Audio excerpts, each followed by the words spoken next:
Okay, so hopefully third time's a charm. Can y'all hear me now? Hopefully, see me. Hopefully, if you are taking the class, we're back on it. Let me know that you can hear me. Hopefully, you can. And we're just getting started a little bit later, but we are going to make it work, make it happen. Okay, so I was talking the whole last video, not knowing that anybody could hear me. So, a couple of things. We're doing the Thanksgiving cookie class. It's going to be 5 cookies, all Thanksgiving themed. I cannot believe Thanksgiving is next week. It's insane. I have a new apron, which this is my first time wearing it in a class with my logo on it. So if you're scrolling through, welcome. It's not going to be very exciting for the first few minutes, but then once we get going, if you want to watch us decorate cookies, fun, awesome. If you're taking the class, I had said in the last class, but you probably didn't hear me, just go ahead and take everything out of your box. Your icings, your cookies, toothpicks, everything. Just take it all out of your box. You want your parchment paper laid out and everything kind of on top of it. I'm gonna show you a new way that I'm gonna line up the icings so that it's going to be a little bit easier. I've never actually done it this way, so y'all are kind of my guinea pigs to try this out. If you're watching on YouTube, which most people actually watch on YouTube, which is very surprising. So, with that being said, we might only have a few people for this live class, but on YouTube, it's really nice because you can kind of go at your own pace. You can start and stop. You can fast forward and do whatever you want. You can do half of them at one time, half of them at another time. So that is something that people enjoy for the YouTube. So if that's you and you want to just save it, I'm going to post it tonight. It'll be the same exact class. I'm going to post it tonight on YouTube. It'll probably be kind of late when it posts, but it takes about 4 or 5 hours to actually upload, which I guess is normal, but I had no idea that that was like how long it actually took to upload a 2-hour video on YouTube. So, but if you are here doing the class, comment with questions or anything as you go. I will be seeing it and I can answer your questions soon after you type them in. So, hopefully we are ready to rock and roll. I do not like technical difficulties. I don't think anybody does, but you know. Okay, so make sure you've got everything out of your box. Let me just check to make sure that I can hear on my other phone. Make sure the mic's okay. Yay, good. Okay, awesome. Whew. Okay. So I actually am wearing my glasses, and I always pull my hair up when I'm doing cookies because I do not want it to get in the way. So that's what I'm going to do. Okay, let me explain a few things to y'all in the first few minutes here. Okay. You will need a pair of scissors. So if you do not have that yet, you will need a pair of scissors. That's very important. That's the only thing that does not come in your kit when it was shipped, obviously. I guess you could ship a pair of scissors, but what's the point of that? We are going to make sure everything is out of our box. I'm going to flip it around so you see my workstation here. All right. Okay, here we are. We have our icing set up like this. Okay, so we're going to have the parchment paper here. Okay, which, because it gets really messy, that's pretty much why.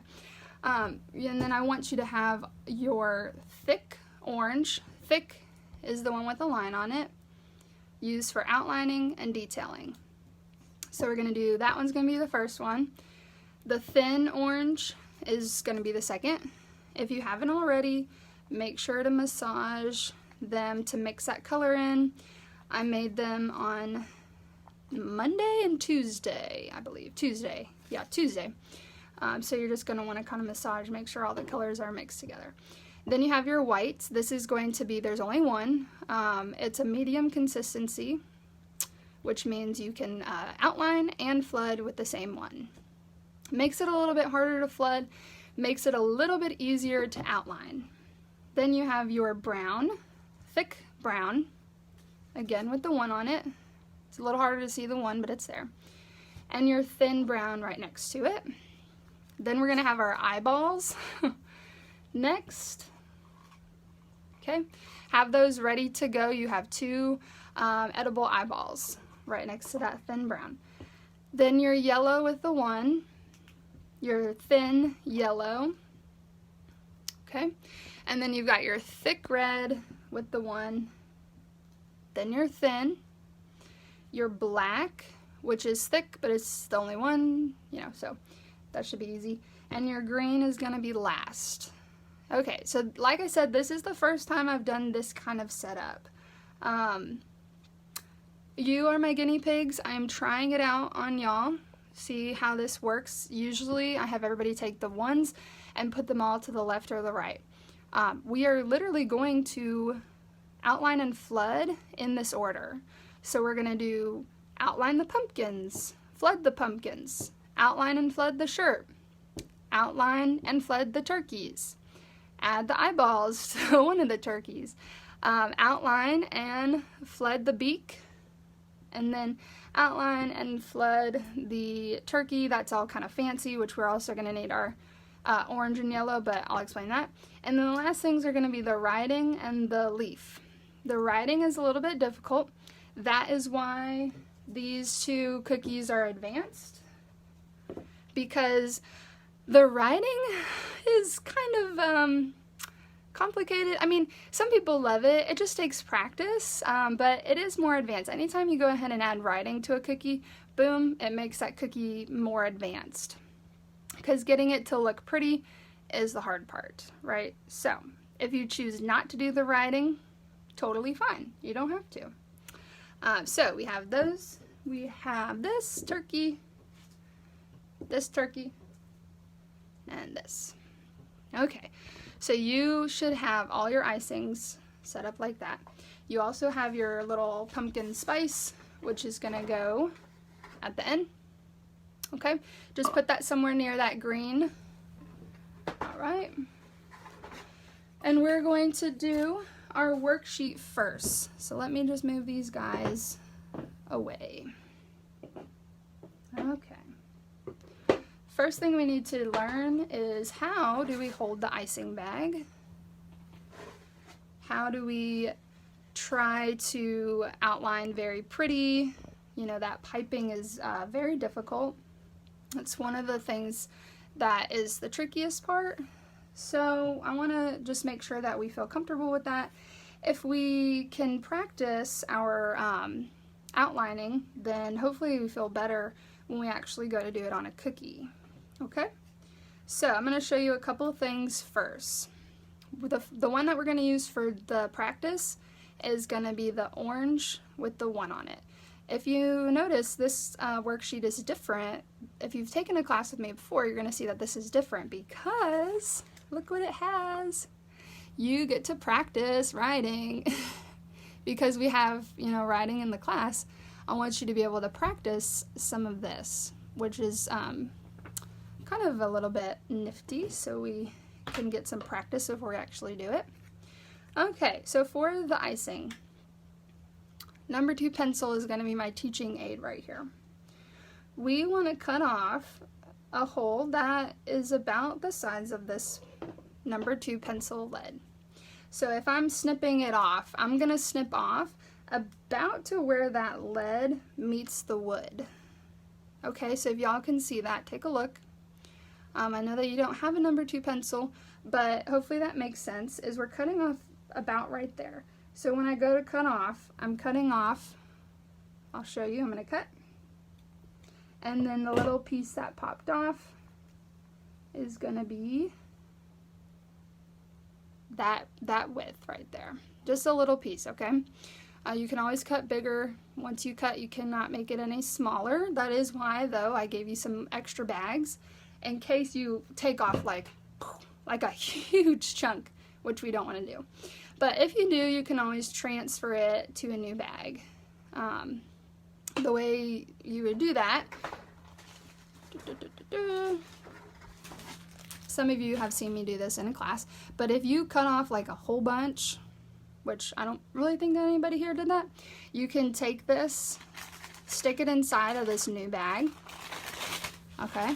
And then with one hand, you'll squeeze all of it out. So in my right hand, I would squeeze all of it out into this new bag so that when I take this out, this should be empty and then this should be full of the orange. And then I can literally just go ahead and cut and do it again. And cut a smaller hole, of course. Okay, so after you cut, you might have a flat line. So I just take my fingers and kind of run across that seam. There's a seam on the bag, so that when you look at it, you've got a hole. And it looks like a hole and not a flat line. Okay? You're gonna hold right on top of where the icing is. So if all the icing is up here, I'm gonna go right into my palm, right there. Tuck in your thumb, okay? And then just lay your other fingers over that thumb. That's gonna give you a little extra strength. You're squeezing from here and your palm. This thumb is going into it, kind of pressing against your palm, so then you've got 2 factors of strength to help that icing come out, okay? That's what we want. Sometimes people say it's a little bit hard, so if you just tuck that thumb, you got a little bit more strength there. Okay, your other finger is gonna come right here to the, sort of near the tip, not all the way down, just right here, and that's gonna help you kind of steady it a little bit. All right, we are going to do the worksheet. Get situated. Okay. Starting with the lines. Number 1 tip, be about 1 centimeter off of the paper, and you just let that icing just drag onto the paper. Okay, so up close, see if I can do this with one hand. All right, bring it up. Whoop, it's so hard with one hand. And when you don't have a surface, fail. Okay, no close-ups for you. All right, if you do mess up, perfect example, you can just wipe it off and do it again. Okay, so, but y'all get the idea. You want to be off of that paper. You don't want that plastic tip to be touching the paper. Okay? Now, if you're doing it right, you should just be able to get that line with no breaks. If your icing is breaking, you might be going too fast. Okay, so we don't want to go too fast.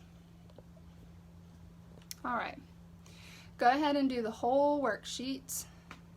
Lines, squiggles, I'll kind of give you tips as you go for some of the, like definitely the writing one, I'll give you some tips for that.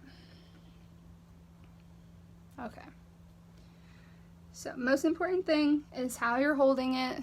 Tuck that thumb in, lay the fingers over, have that hand, that finger just kind of right there at the base to steady you. Be about 1 centimeter off. You can even be higher. Sometimes I'm literally like 1 inch off of the paper, and you're just letting it drag, and so you're controlling like where it's going with your hands and your hand and your finger. But as you're letting it kind of drag, like if you're really high up, you can actually kind of manipulate it. Like if you're high up, you can sort of manipulate where it's gonna fall. And so like sometimes if I'm like, oh, get over, I can literally just like move the icing because it hasn't hit the paper yet. So I can literally just kind of like manipulate it from up in the air before it touches the paper. That's kind of one of those things where you're just gonna have to like try it out to see what I mean, because it does kind of sound confusing.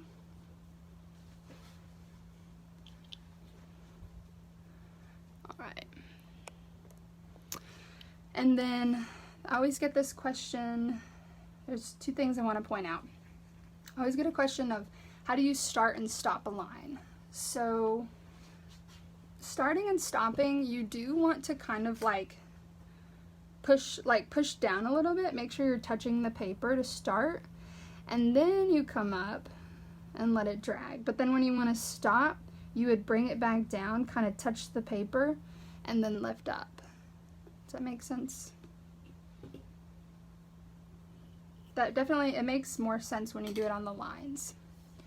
So you go down, you come up, and then to stop, you go down and up. Like you kind of dip down and then pull back up. And don't keep squeezing like as you stop. If you're stopping a line, like stop squeezing, push down, pull up. Okay, that was the first thing. The second thing is if your icing is covering that black line, that means you cut the right amount.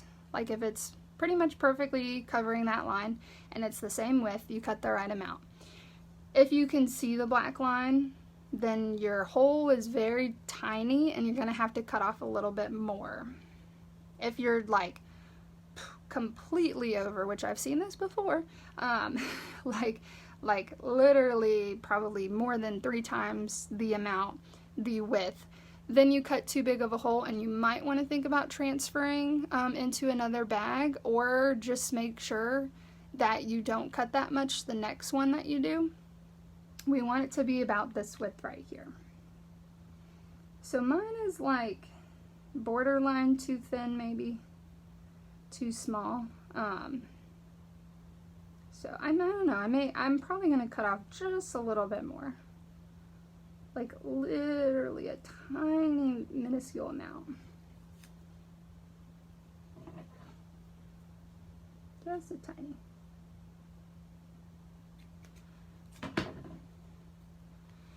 All right. When you get to the little like circles that are black and the hearts, you can do one of 2 things. You can outline first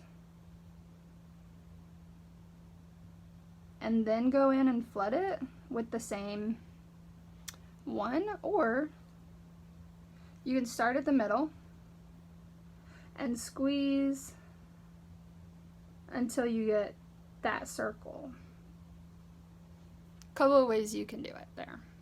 So again, the first one would be, let's outline a circle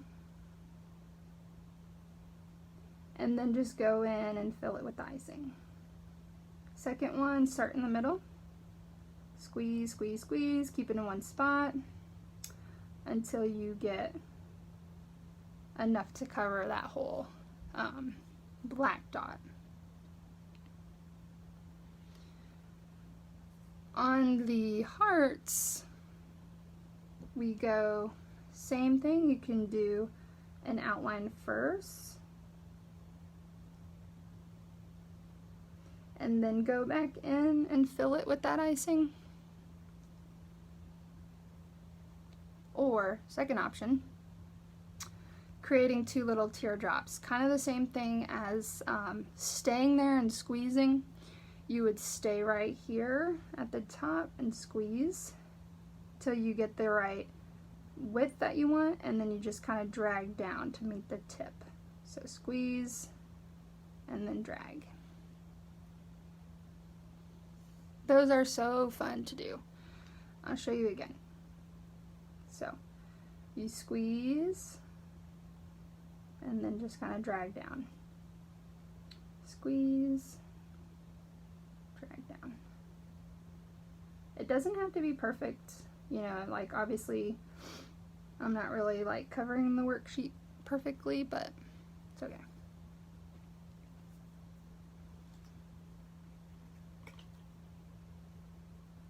Okay. The circles are tough. Just trying to let that icing fall. It's lots of control. Lots of hand-eye coordination. Just takes practice. See, I messed up. That's where the toothpick comes in handy. I can manipulate it. I can literally just like push it in, or I can scrape it off.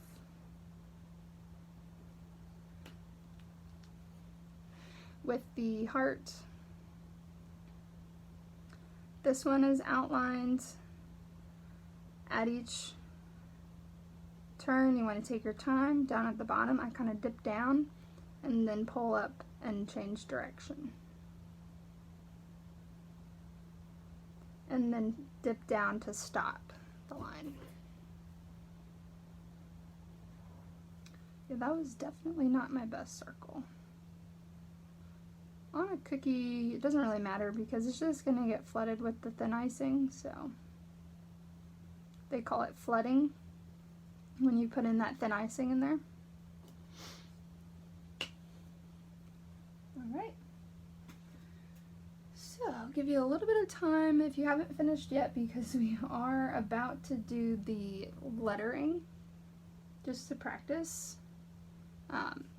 One thing I will say is when we actually go to do the letters, we may cut a tinier hole in this one.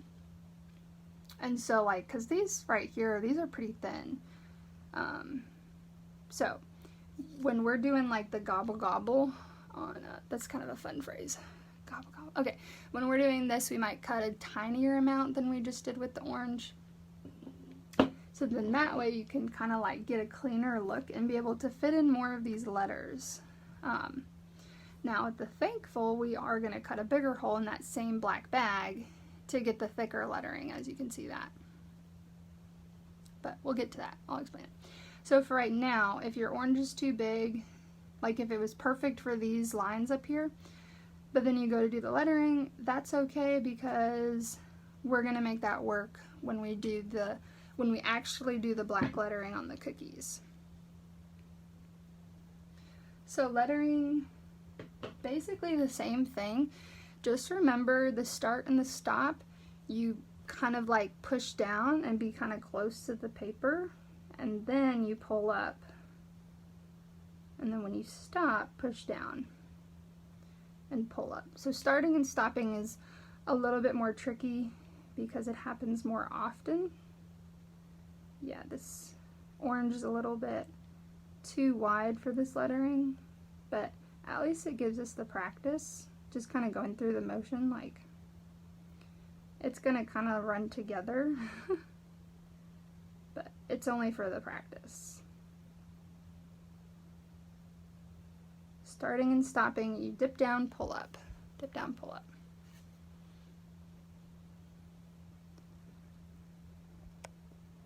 All right. Cursive is not easy because what it's looking like it wants you to do is kind of do it all in like one continuous motion. However, it's not really ideal, especially for beginners. We have to do kind of one letter at a time because it's just hard or it's stressful. Or you kind of like have to regain your positioning and your stamina. So you can try to do it all one continuous. However, it's totally fine to just take it one letter at a time. Now, again, this orange is too big for it. It's perfect for what we need it for. But for lettering, you always cut a tinier hole. So obviously, it's going to run together. But at least we're kind of getting the movement and the motion. So if you want to try it again, just scrape it off. Do it again.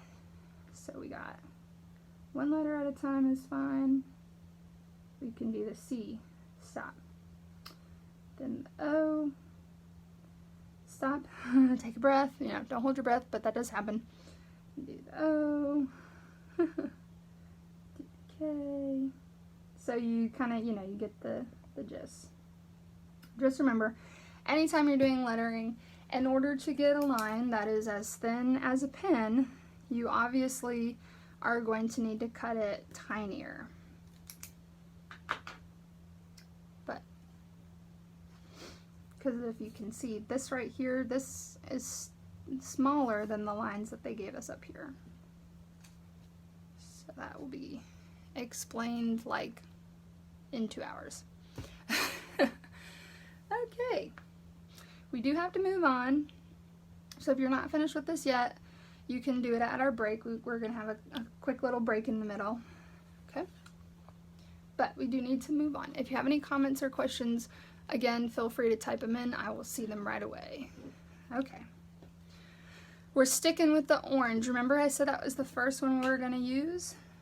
Okay, so we're going to have our orange that has a 1 on it. Double check, make sure it's got a 1. And the first one we're going to do is our little pumpkin pie. So, we're going to actually keep, like, this outline of the cookie is going to be our crust. So we're going to keep that part, like, naked, I guess you could say. Our circle is going to go right in the middle, but then we're keeping a little space for the crust, the pie crust. Okay? Circles are tricky. It is a lot of hand-eye coordination to get that same space all around the cookie. Okay? But let's give it a try. And we can always wipe it off and do it again if we need to. All we're doing is a circle. So kind of imagine, use that hand-eye coordination. You can have a lot of crust or a little crust. Alright, and then we're just going to outline and make our way across, trying to leave the same amount of cookie on the sides as much as possible. I know that that is very tricky to keep it symmetrical.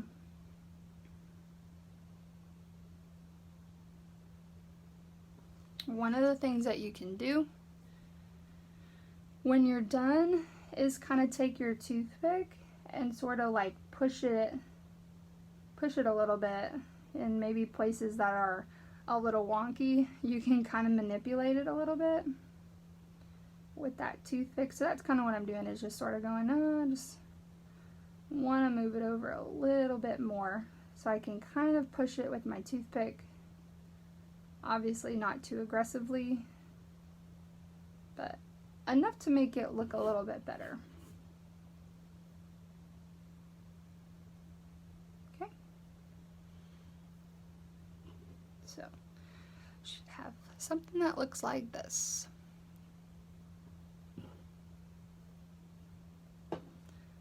Easy enough, right?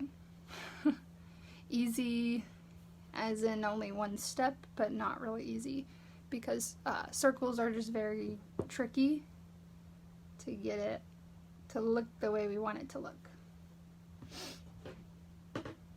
Okay. After you finish that, then we're going to grab this little guy.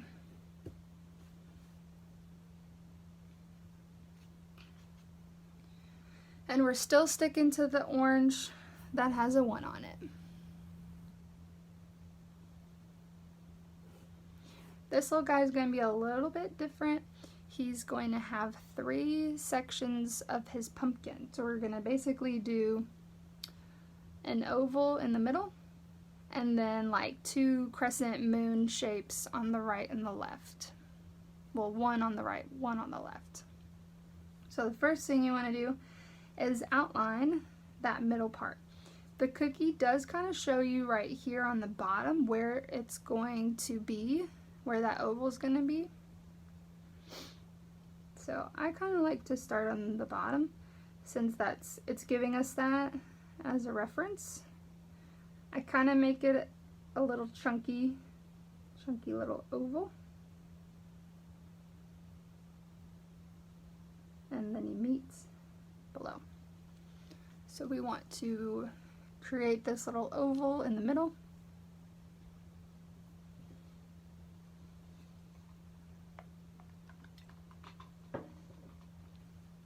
Okay. And then, like I said, the little crescent moon. So you want to meet right where that middle oval is. Let that icing be touching that part. We're cutting off that leaf. And we're also cutting off this little part on the right, which will end up being an L.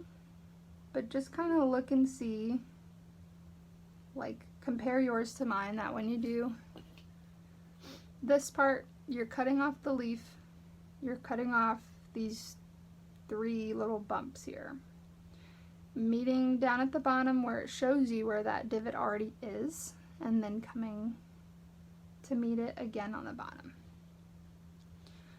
We don't want any gaps, any breaks in that line, because this is our barrier. It acts as like a wall to the icing that goes inside. So you just want to make sure that it doesn't have any breaks. If it does, you're going to want to put a little, dot of icing in there, kind of patch it up. No breaks and no holes in that. Same thing on the other side, and we're also leaving those 3 kind of bumps over there naked, because that's where our T is going to be for the thankful that we are going to be writing at the end. So you should have 3 little sections right here. 1, 2, 3. The stem and the leaf are naked, and then on the right you've got 3 little bumps there, and then this kind of 3 little bumps that are not outlined at all.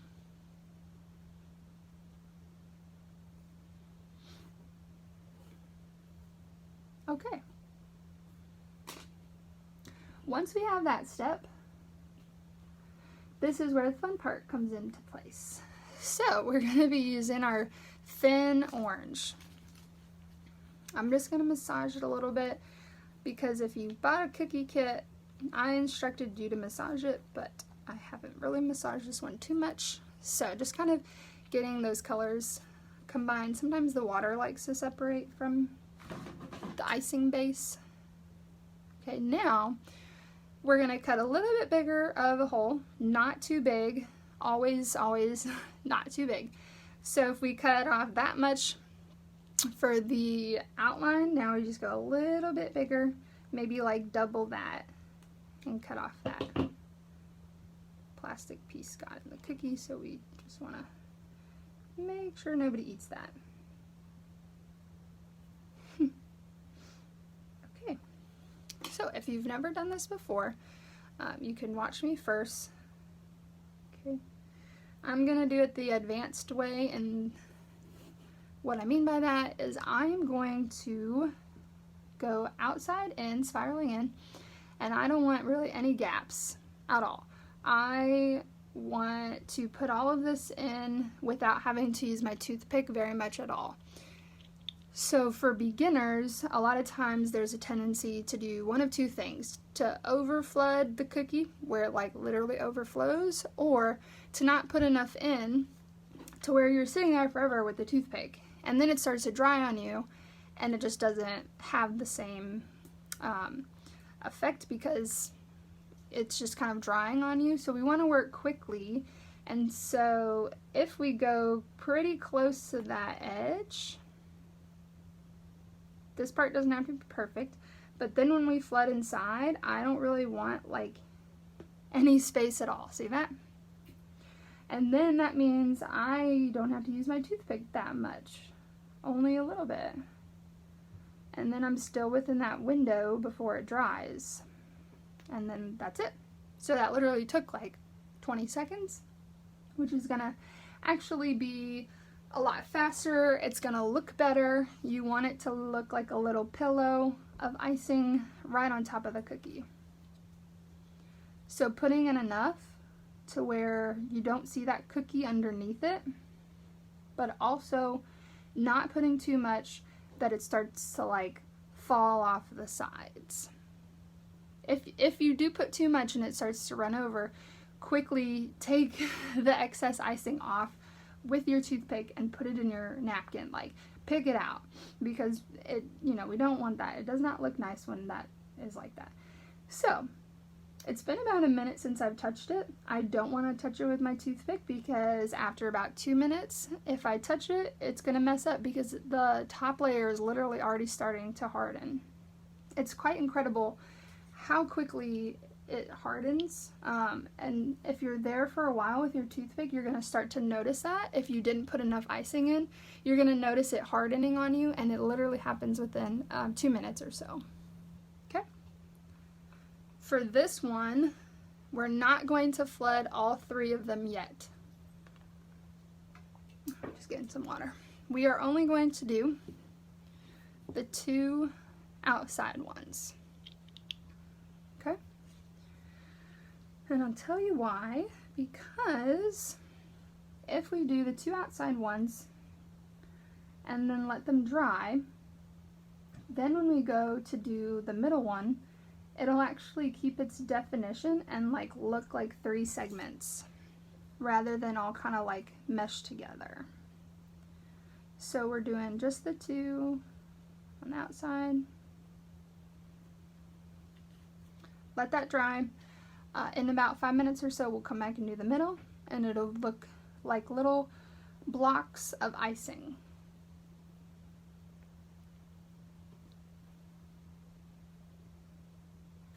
So again, it's that fine balance between not putting too much icing in, but you want to put enough. You don't want to see that cookie, and you don't want to be sitting there forever with the toothpick. So you'll kind of learn that as you go. That was something in the beginning that I used to like put too much, and it just would like keep overflowing and keep overflowing, and it was just so annoying. So then like you get to the point where you kind of like, no, okay, this is how much my barrier can handle. If you're thick icing, if you cut a bigger hole, you have a bigger barrier, so sometimes you can add a little bit more in without having to worry because it's going to be thicker, so the barrier is going to be higher. But you kind of just get a feel for it, kind of practice it. Okay, we're going to let these dry. So, space over on the side. We want to move these very, very carefully. Do not touch anything when you move it. Just move it off to the side. Let those dry. Very carefully. Don't let it bump into anything because it will get messed up at this point. Alright. So, what I like to do with my thin icing, since they leak out, is I just fold that tip in and then roll it up, so that if I want to reuse it, then I can, and it's not going to be spilling out everywhere. Okay, so we did this and that, and now we've got our white. So that means we have the t-shirt. The t-shirt is going to be outlined and flooded in white. If you miss me say it, or if I said it in another video that was having technical difficulties and just don't remember, this one is a medium consistency, so you can outline and flood with the same one. Okay, the hole is going to be the same as you did on the worksheet, just a tiny amount off, like that much off. We're going to outline, and then we're going to flood. We're going to cut. When we flood, we're going to cut just a tinier hole. We don't want to cut a whole bunch off, but we're just going to cut just a little bit more off to make the flooding a little bit easier. But since this is medium consistency, it is not going to be as thin as the orange. It's going to be harder to flood, so that's where you're really going to want to be super close when you go and swirl it in. Like, you don't want to have any gaps at all, because we want to use the toothpick as little as possible. And I will show you that once we get to that next step. But for now, cut off that little bit. Okay, remember, like a number 2 pencil lead, that much off. And then outlining the whole shirt, just going with the whole edge of the cookie. It's going to come out pretty easily because it's a little bit on the thinner side. It's not as thick, which is kind of nice. But you might be thinking it's nice now, but then when you go to flood, you might say, never mind, it's not nice anymore. So it's kind of, it's a toss-up. It's like not necessarily my favorite, but some people like it because they only have to make one consistency rather than 2. But if you know kind of the tricks of how to do it, you know, with the flooding and make it look good without it hardening on you very quickly, then it's not too bad.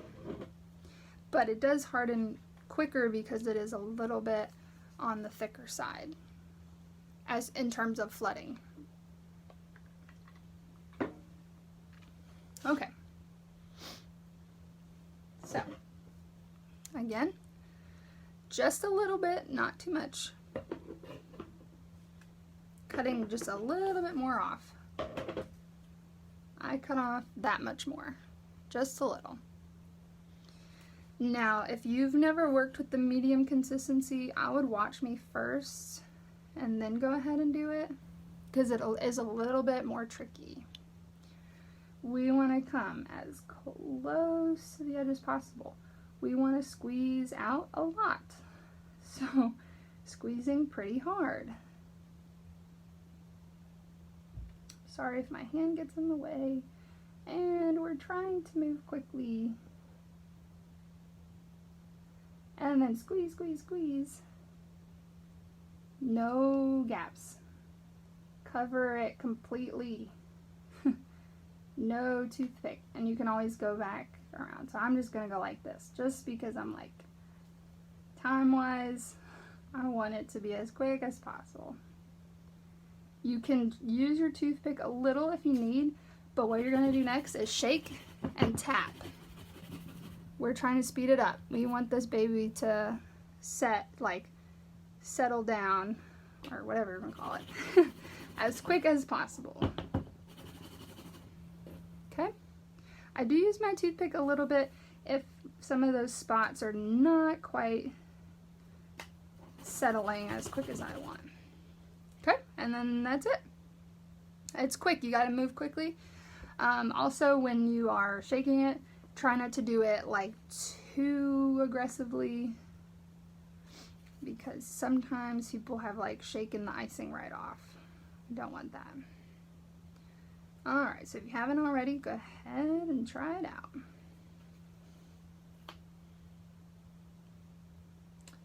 Definitely have to work quickly because it does dry very fast.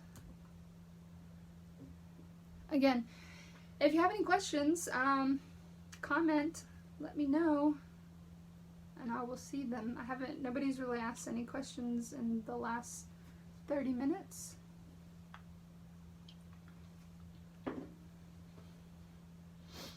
So you will either really like the medium consistency or not like it at all. I am among those who do not like it. I think that it's much easier to just have the outline and the thin. The thin is just so much easier to drop in there. The medium is just too thick for me when it comes to like flooding, but like I said, people like it because it's easier to outline and it's easier to make. So you've got your base consistency, which is thick, and then you add a little bit of water, and you, like if you wanted it thin, you would add a little bit more water. If you wanted the medium like this, you would just add a little bit of water to get that 15-second, basically when you're making it, it takes 15 seconds to settle. Like if you take a spoon up, that icing that comes off of the spoon would take 15 seconds to completely go back to normal, like completely flat. The thin one is takes 5 seconds to go completely back to flat. Okay. So moving on, we want to let this one dry because the only thing that's left are details. So we're going to let this guy dry. So very carefully move it over to a spot where it's not going to get messed up.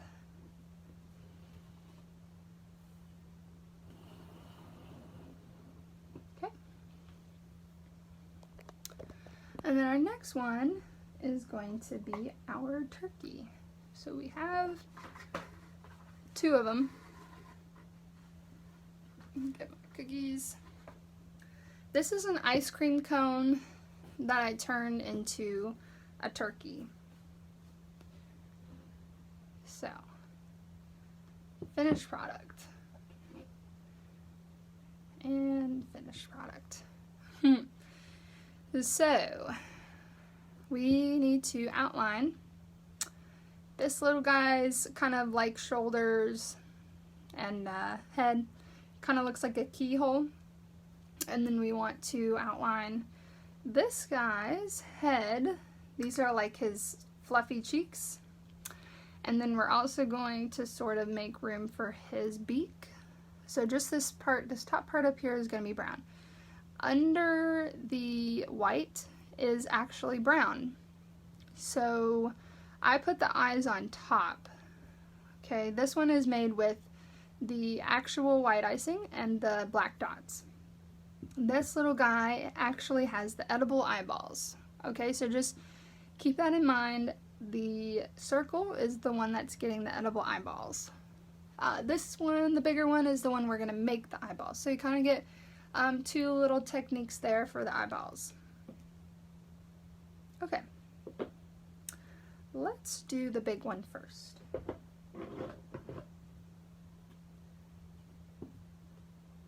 Okay, what we need to do is grab our brown with the 1 on it. Take a look, make sure it's got the 1.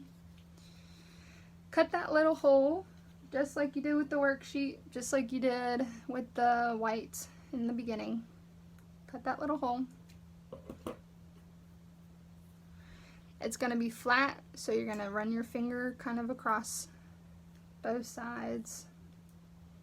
Make sure it's a hole, okay? First thing that I do is create that sort of V for the beak. So you don't have one of these, but this is an edible marker. So just for teaching purposes, we want to be sort of like right where that top little like fluffy cheek part is.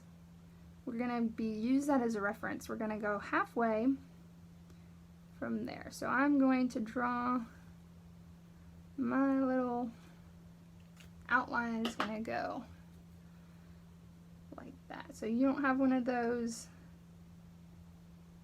but you can definitely imagine where that would be. Imagine, that's the hard part, is you're having to kind of imagine where those lines are. Remember how we're holding that icing bag? We tuck that thumb in, get that extra strength. You're tucking that thumb in, pushing against your palm.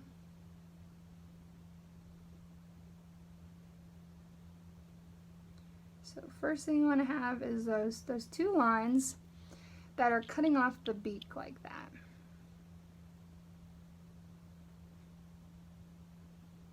Okay. The next step is just going to be outlining the whole top part, the cheeks. So we connect to wherever you left off on the left or the right.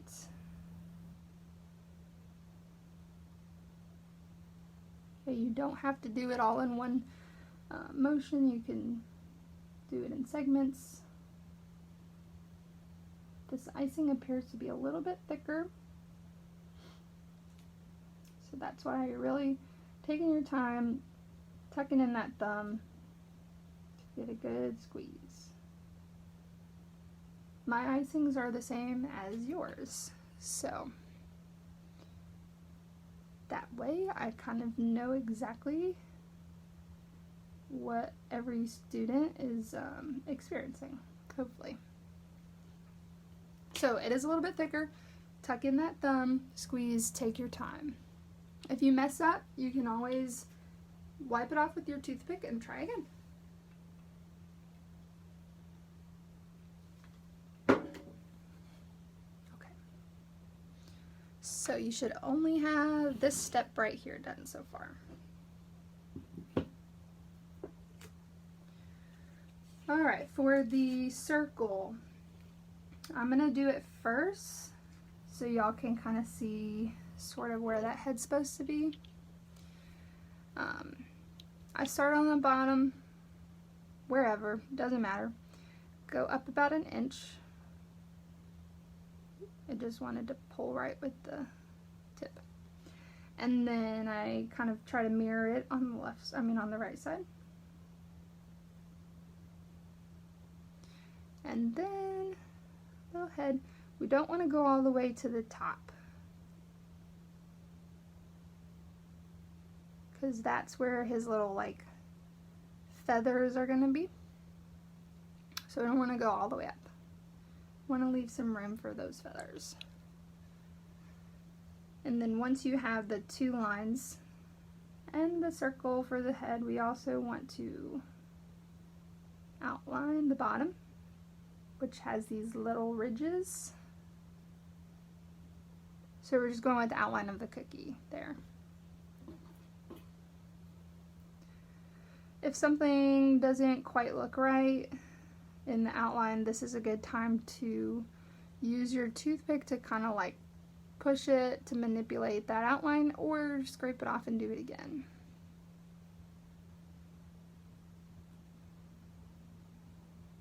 Okay, so you should have 2 that look just like that.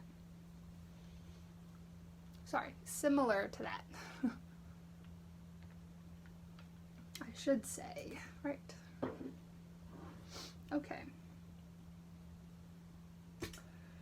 The thin brown is next.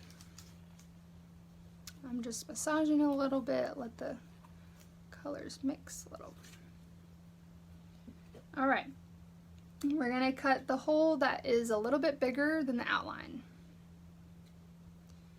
Right. Boop. Okay, since we did the big one first, that's the one that we're gonna flood first. Remember that the advanced way to do it is to get pretty, you know, as close as you can to the outline there, and then spiral in without many gaps, and then you can use your toothpick. Just try not to use it, you know, too much. Again, if you've got enough icing, you don't have to use your toothpick a whole lot. And that's what we want. We want it to be like a pillow of icing right on top of that cookie.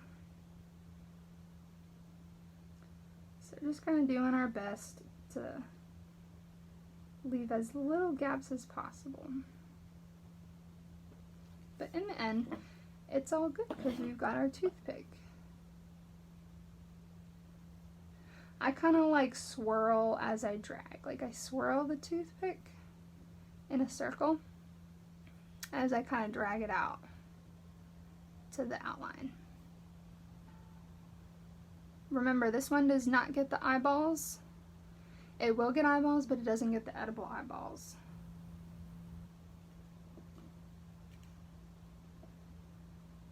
So just the brown for now.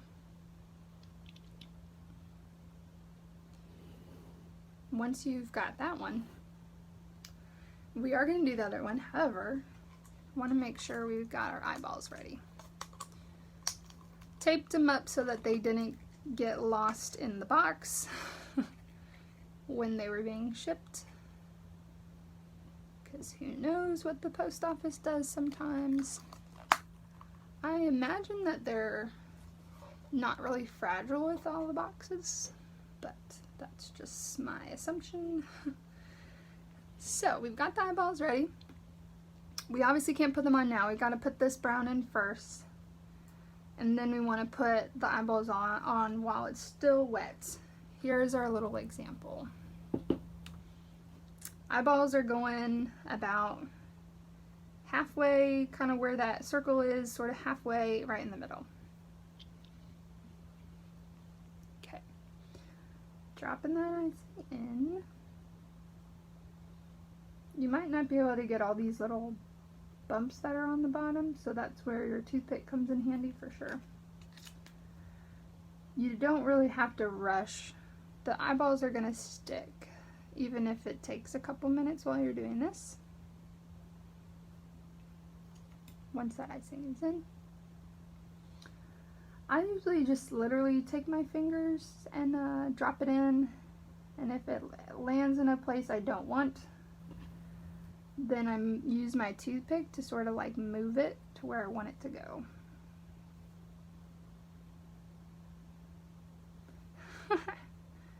It's so cute. I think his eyes are like looking different directions. That's funny. If I move it with the toothpick, maybe I can get it. There, that's better. A little better. Okay. Oh, it's so cute.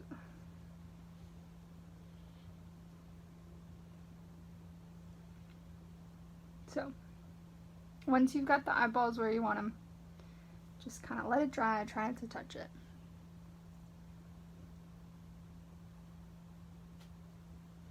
Edible eyeballs are the best. They're nice and easy.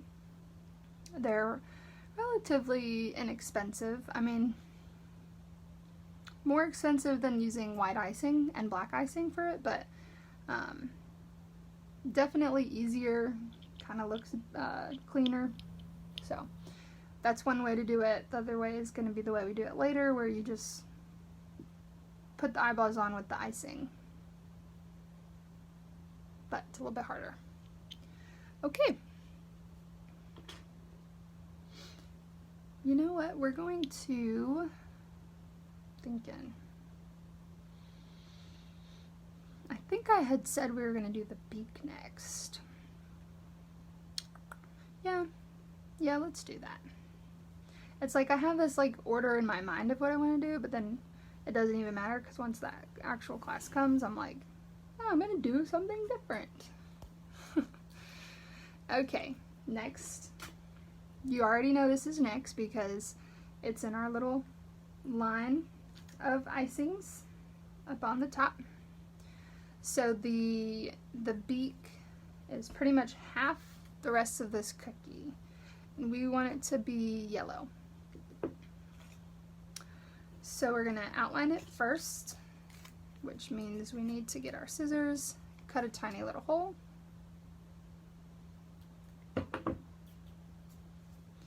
Run your fingers so that it's not a flat line.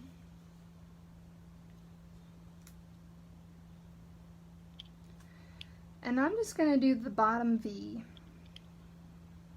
All I'm going to do with this outline, just the bottom part here.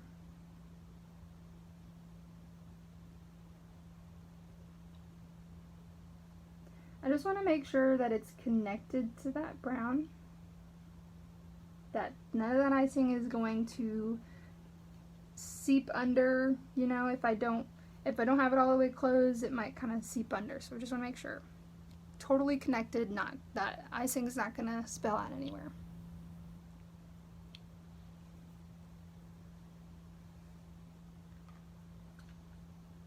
Let it dry for a bit.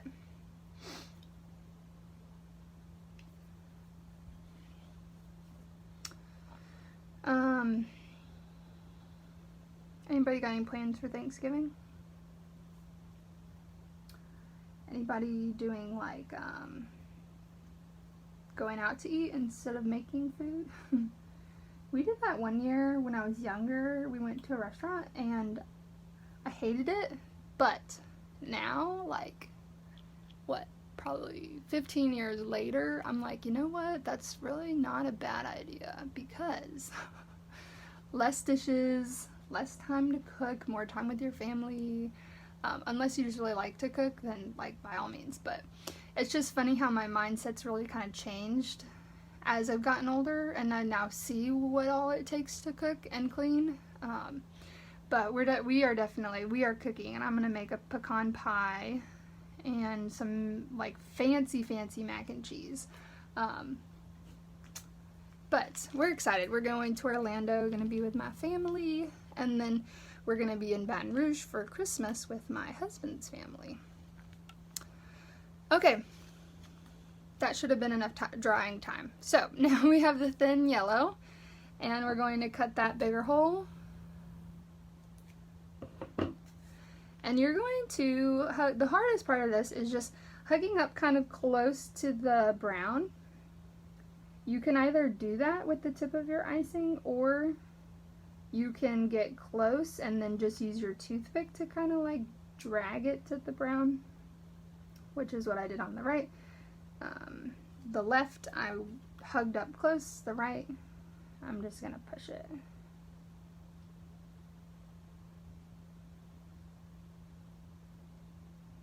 All right.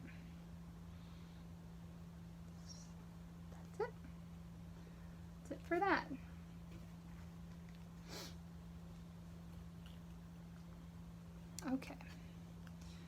you're in for a real treat for the next one. This is probably my favorite one, is the other little turkey. So you can let this little one dry. I have to be very careful when I'm moving them so that I don't hit the icing. This one.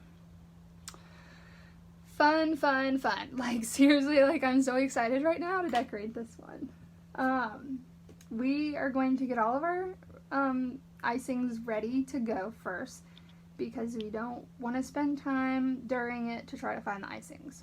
This will all make sense. So what I want you to do is have your little turkey in front of you, your thick red, your thin red, your thin yellow, and your thin orange.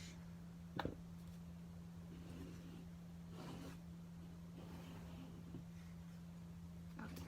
just want to make some room. Okay. So first thing we're going to do is outline this, the whole part of the cookie that's naked, outline that in red. Okay. Then we're going to drop in the red right next to that outline, the thin red. Then we're going to drop in actually the orange next, right next to the red, and then drop in the yellow right next to the orange and the brown. So that part, I'm going to do it because it's going to look like this, which requires a lot of dragging that icing with the toothpick, which is so much fun. It's definitely one of my favorite things, if you can't already tell. So we do the red, the orange, the yellow, then we drag the toothpick. So much fun. But first we need to outline with the red, which we have not cut that yet. So we can do this together. This part is not the part that you really need to see me do it, but you will want to see me do it the other one. So we can all outline the red first. Okay. It doesn't matter where you start, left or right. Go with the outline so it's kind of bumpy.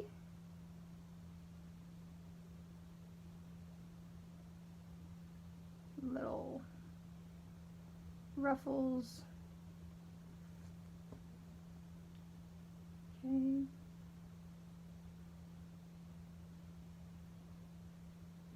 I'll wait for everybody to do this step before we do the next thing.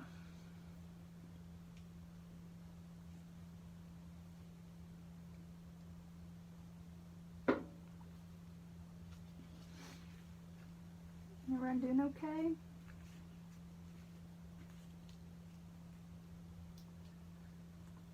Y'all are a quiet crowd. Usually I got a lot of people making comments.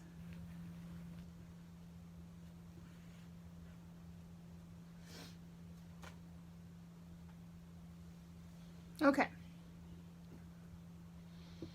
Hopefully you've done this outline and nothing else. About to show you the feathered look. We want to have our toothpick and a napkin ready to go. And then the only one that has not been cut yet is this thin red. So we do want to cut a hole, like not too big again, a little bit bigger than the outline. Okay. So since we're going to be dragging, we don't have a whole lot of time. We want to be able to drag while it's still wet. This is called like wet on wet with the like dragging. So you're putting all three colors next to each other, and then while it's still wet, you're dragging. So we want to work as quickly as possible, which is why I want you to see me first, see what we're doing, and then you can try it. So I'm gonna go ahead and start. We have to fit 3 colors in there. So about 1 centimeter. I'm gonna hug up right next to the outline with the red, because again, I don't have a whole lot of time, so I don't really want to use my toothpick too much. I'm going to add a little bit more on this side. Okay, right away, orange. Hug right up next to it. Okay, right away, yellow.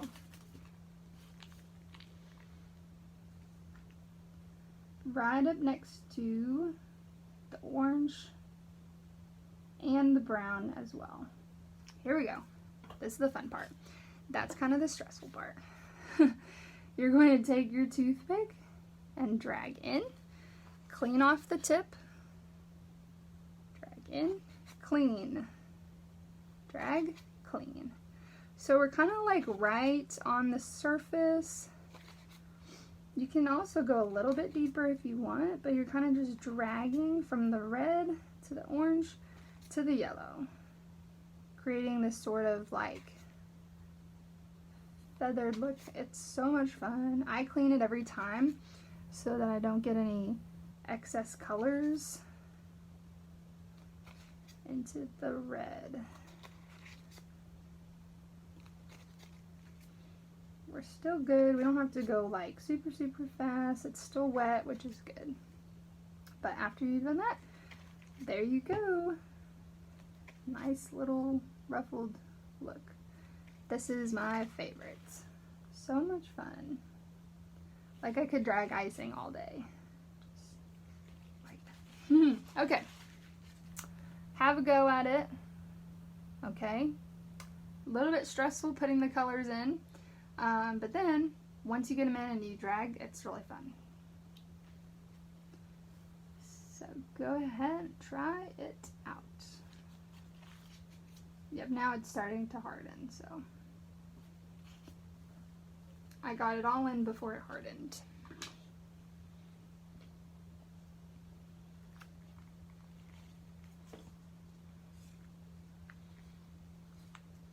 Hopefully you enjoy it as much as I do. Usually these techniques are the ones that people like the most. Because it's something very different, not too hard. And you can just kind of create the design all in one sitting without having to wait for it to dry. Just go boom, boom, boom, and done.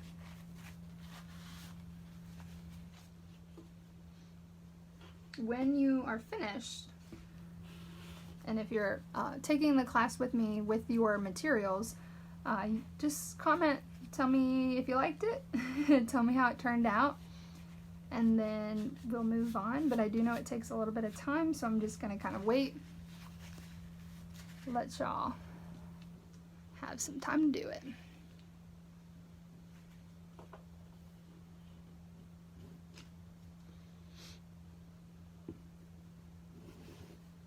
It looks so funny without the beak.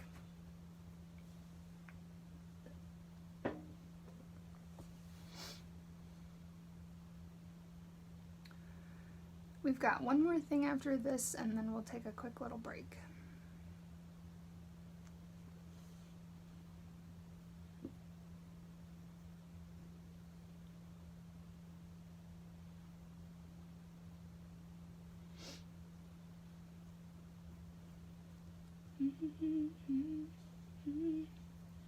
All right. It's a pretty red color. Looks really pretty in person. And when it dries, so when dark colors dry, they look dark. Well, really all of the colors, when they dry, they look a little bit darker. Kind of like paint, how they always say, you know, if you're painting a room and you're kind of like looking at the colors, they say it always, when it dries, it's always like a shade or two darker. Same thing applies with royal icing.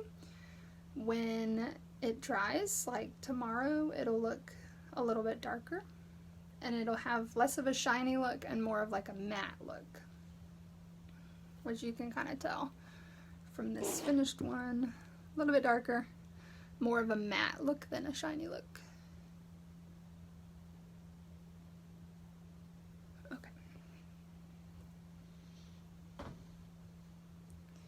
So after that, like I said, only one other step and then we're going to take a quick little break. For door prizes. Alright, hopefully that was enough time. If not, you can catch up on the break. So the only other thing we're doing before we take a break is just dropping in some thin orange icing into the middle here.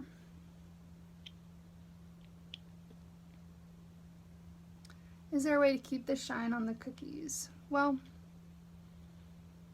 someone asked, is there a way to keep the shine? So, it depends on your recipe.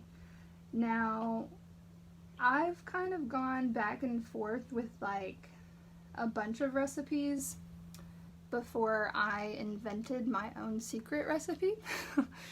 So, you're gonna find that some are a little bit more matte and less shiny, while others, like my recipe, it kind of keeps a little bit of that shine.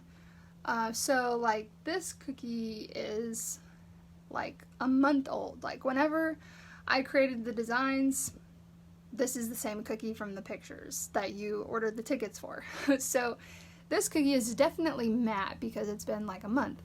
But for my icing, like a week later, it still does look shiny. You're never going to be able to get it like completely shiny like it is now because it's wet. So wet is just going to be shiny.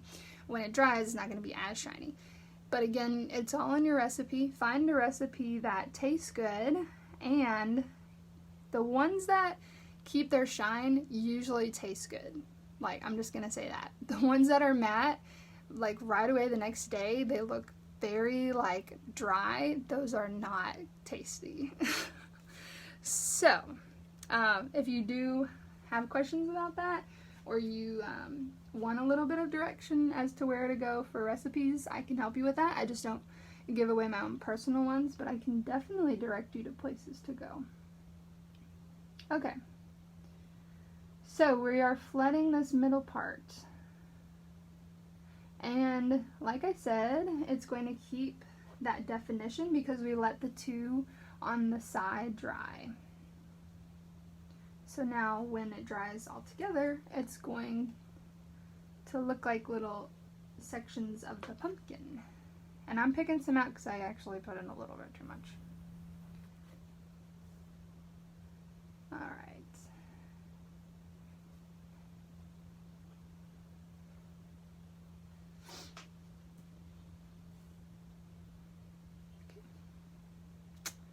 So,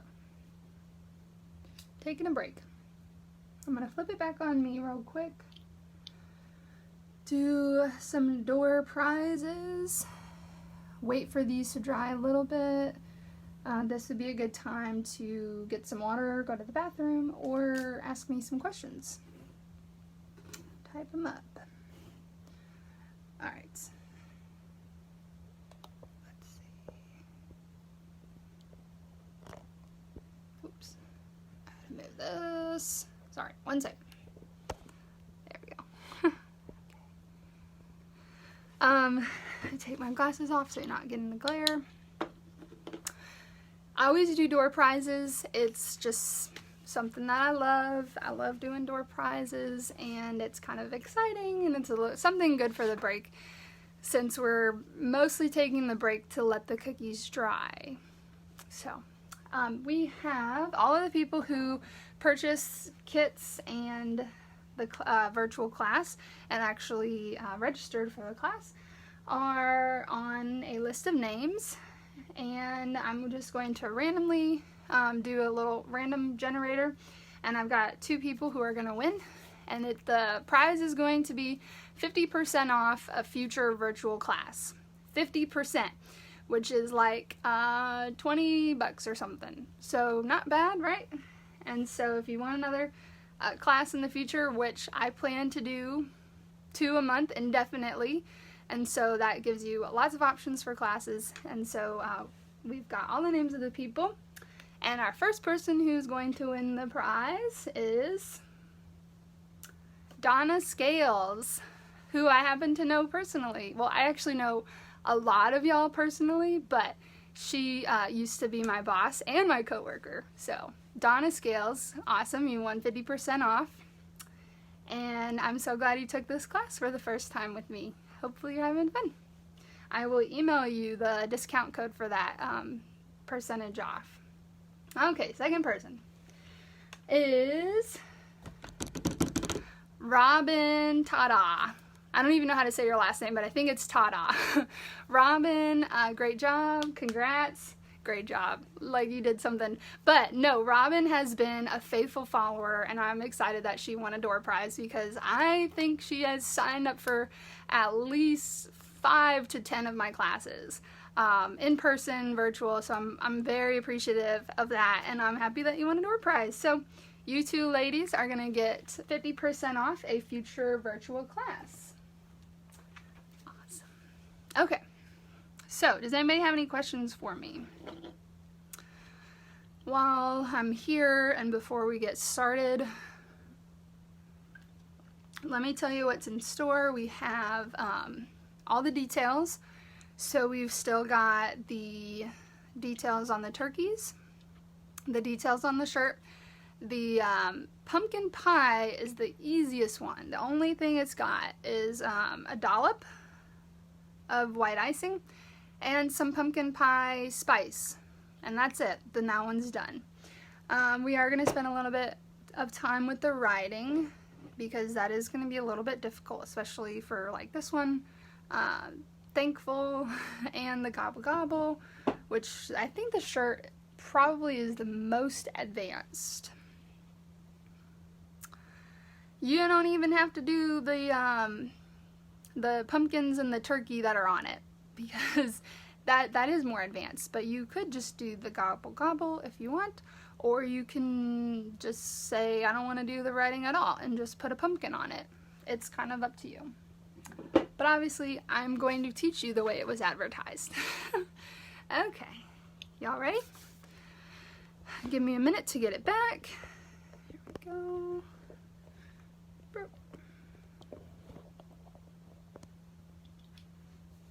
All right. What to do first? That is always the question. We are going to do the pumpkin pie, because then at least we feel like we've got one completely finished, which is always a good feeling. So what we're going to need for this is our white icing and our pumpkin pie spice, which you have more than enough. All you really need are a couple of pinches. Okay, so the icing is not completely dry. The only part that is dry is that very top coat, like the topmost part of it. So we want to be careful when we're doing the details on all of them. We don't want to, really like stick in our bag in there because it is going to mess it up. We just want those designs to just kind of like lay on top. So, got our pumpkin pie spice. This one is taped as well, so just before you use it, go ahead and untape it. My husband did, he actually helped me a lot. He did all of the worksheets. He cut those and he put all the stuff in the containers, and yeah, all the paper stuff, he did all that. Okay, woo, that pumpkin spice smells good. Okay, right in the middle, we're going to do a circle. You can either outline and fill it, or you can just squeeze until you have the amount that you want. It's going to come out pretty easy. Again, we're just trying to do it on the top.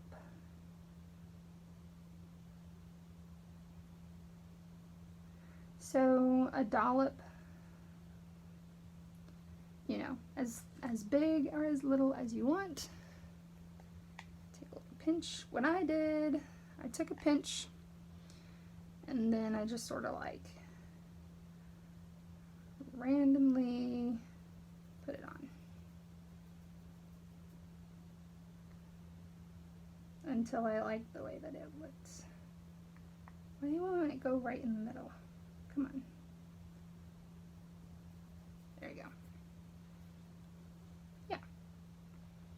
Just a little. That's it.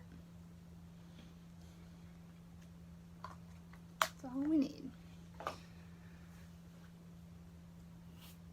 Okay, and now your first one is complete. That's it. Nice, cute little pumpkin pie. Does anybody actually like pumpkin pie? You know, I'm not personally a fan. I think it's the texture, but it's always kind of a nice idea. It's kind of one of those things where you're like, well, you can't like not have it at Thanksgiving, but like I wouldn't eat it. So, all right, that's it for this. You can put this one in your box, your bakery box, to let it dry overnight. They're all gonna go in there, so if you just wanna go ahead and put that in, or just leave it off to the side and deal with it later. Okay. All right, let's do our turkey. Okay, we have our eyeballs. We have our little red thingy. There we go. We have our eyebrows, our little nostrils, and there's a little bit of like hair, little piece of, I don't really know, his little like floof up there. Little hair on the top. So lots of stuff going on. Probably what we want to do first. I'm thinking, how dry is this? Okay. Not so don't do this. Don't try this at home. But I'm just checking to see how dry it is. Still pretty wet. So I'm thinking we can do let's do the little hair first on the top. So again, the top part is going to be it's dry enough to do the details, it's just not super dry, so be careful with that. A lot of times when I'm doing cookies, I wait a full like 8 to 12 hours before detailing. So, you know, it's possible for us to do the details, we're just have to be very careful, basically is what I'm saying. So the top part, I just gave him a little bit of hair. So I sort of just squeeze and kind of like move side to side until I got sort of a little thick piece of squiggly hair. I don't know if y'all could see that. It's hard to see it because of the light.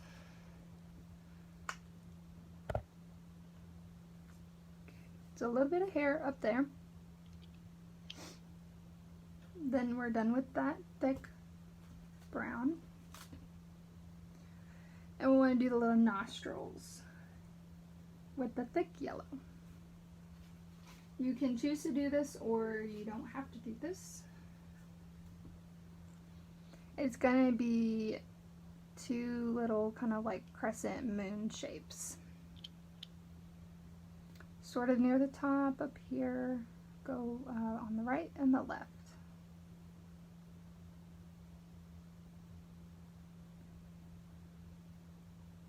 Right on the top. Okay, just be careful since that icing is still a little bit wet.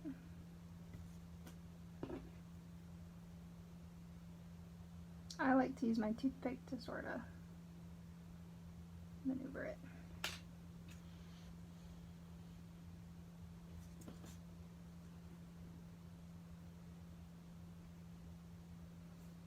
Okay, then we're done with that yellow.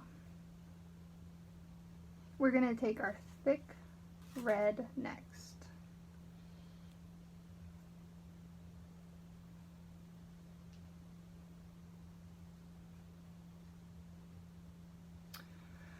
On the left side, we're going to have two big teardrop shapes. We're going to start right at the top and do one teardrop kind of going down the left side of his beak, covering like the whole left side. And then we're going to do another one kind of coming more down. We're going to outline first, and then we're also going to flood with the same bag. So we're not going to then go switch to the thin red. We're going to just go ahead and outline and flood with this red right here because it's thin enough. Alright, but since it's still a little bit wet, we do want to have that thickness so that it doesn't just kind of seep into it. So our first one is going to be outlined about like that.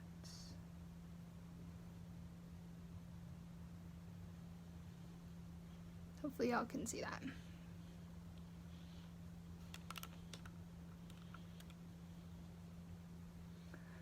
The other one is going to be kind of come in really close to that other nostril.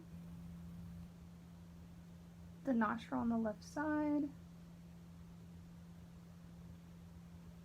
Like that.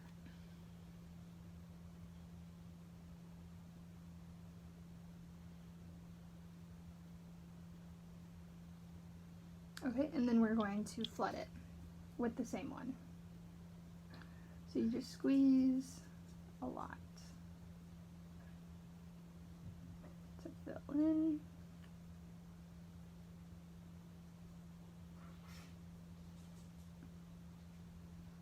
You know, I'm surprised that that yellow is still pretty wet because it's usually a little bit drier by this time. So that's interesting. I might have made it a little bit too thin, which is possible. See, that's a tricky thing with the consistency is getting it right, and that's kind of why everybody always asks. But it's like not always the same. I don't even get it the same every time. And it's like if you kind of just literally put in like a drop more of water, it can make a big difference. So probably what we'll do is at the end we'll like re-outline it to kind of like give it some more definition. And the nostrils too. We're gonna do that at the end. That's my definitive decision. Okay. For the eyes, what we need to do, two ovals right where that beak, the top of that beak, and then over here by that red. Outline first and then flood it with this. You're going to want to come down and up, kind of like complete that full outline. And then we're also going to need our black, which is going to be a tiny, tiny hole. So you can go ahead and do the white if you want, or you can cut this hole, get it ready. This one is very thick, this black here, just so that you're aware. Now, if you cut too big of a hole, don't even worry about it. That's why we have the extra bags. But try to just cut a tiny hole, even a little bit smaller than you would do for the outline one. You want to still be able to see a hole, of course. Sometimes I cut it and then it doesn't actually even cut a hole. Okay.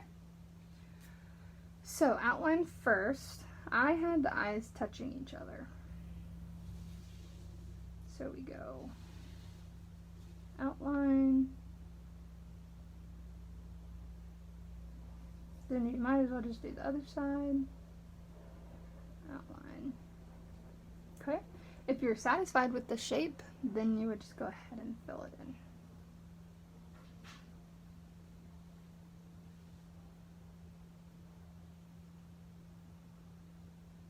Then do your eyeball. Eyeball is going to be a little dot. You have a little hole, so you can kind of like keep squeezing it out till you get the right amount that you want. Remember, you can outline and then flood, or just like sit there and squeeze. Try to make them symmetrical if you can.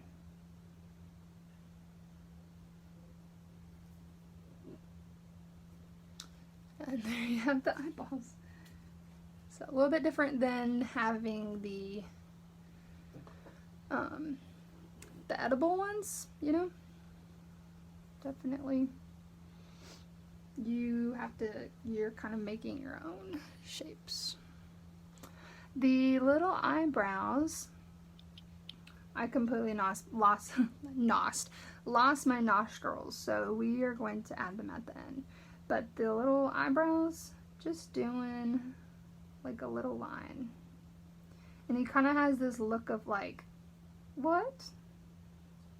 Me? Surely not.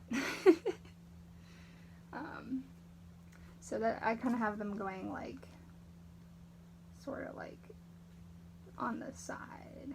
The eyebrows make a big difference for how your turkey's expression looks. Okay, this one is not completely finished because I'm not happy with how long it's taking that yellow to dry. So we're going to just kind of pocket this one for now and come back to it later. Okay. This guy is going to get a beak and the red thing as well, with the hair as well. So he's kind of getting the same thing as the other guy, just a little bit different. So we want to have all of our thick ones. Thick red, remember, it's the one with the line on it. Thick yellow, thick brown. First thing is the little hair on the top.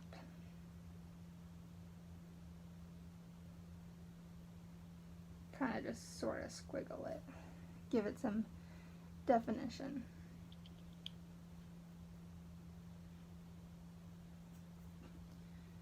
Then the beak next. Little triangle. Just outline the triangle first. And it's going to be pretty much right under the eyes with a little bit of space. A little triangle, we're going to outline it first.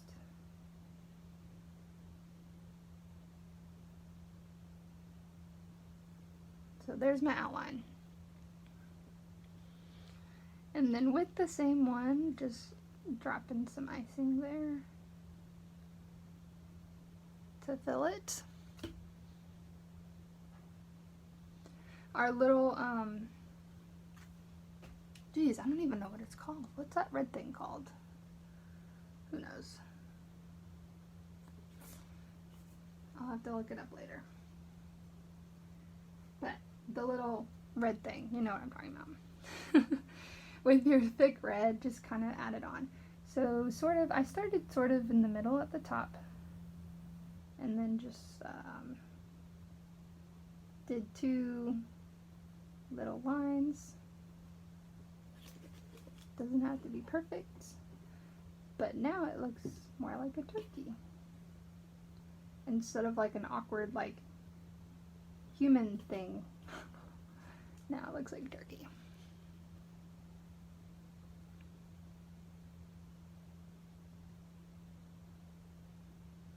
All right, your second cookie is done. Yay! This one is finished. I hope you liked that little technique. It's lots of fun. So we can put this one with our pumpkin pie in our box or just off to the side.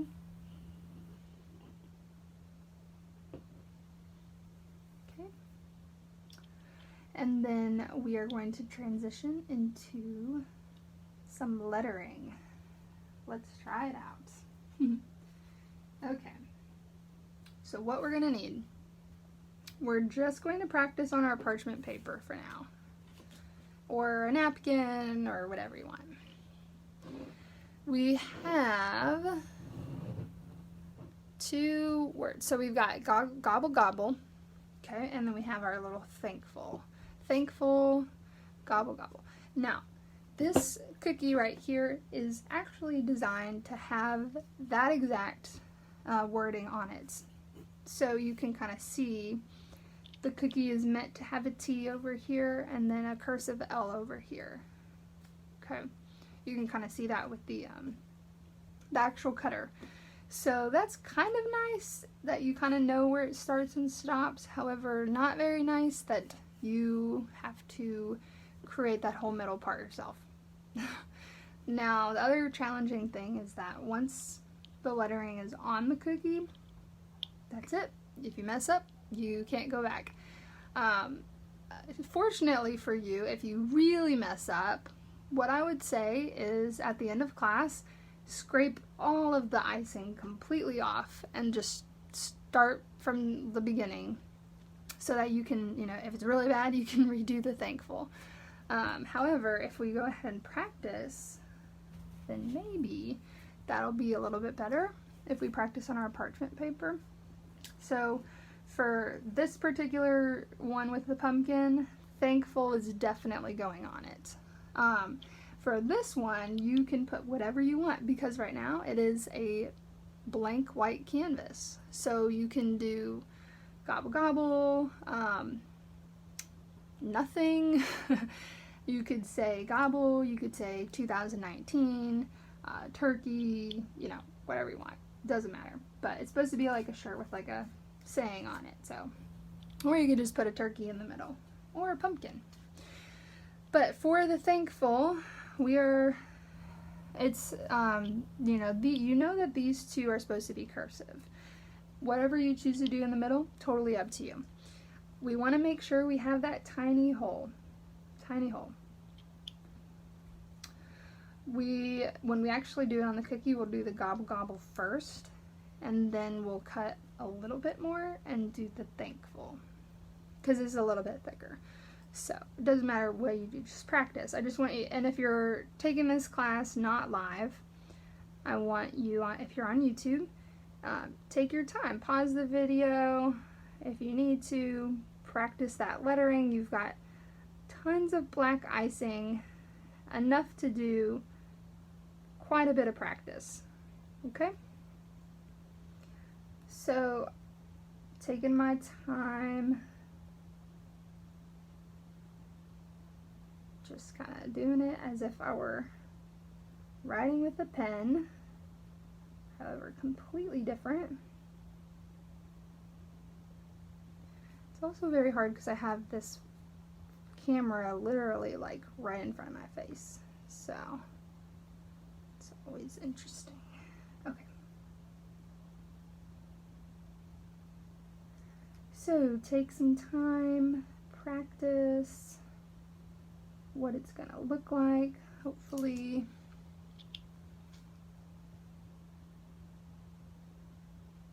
Do the thankful and the gobble gobble. So right now my hole is great for the gobble gobble. It is not very great for the thankful, which is why when I go to do it, I'm going to do the gobble gobble first. Then I'm going to do the thankful so that I can cut a little bit. So, gobble. You know what? I should be doing it the size that I would do it on the actual t-shirt. So, redo. It's about to do it pretty big. But then that like defeats the purpose of practicing.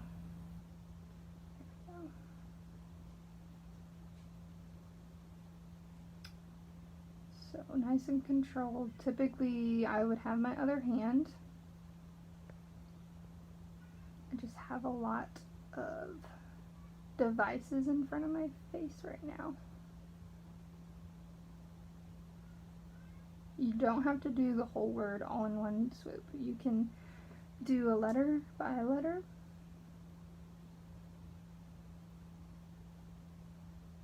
Let that icing drag.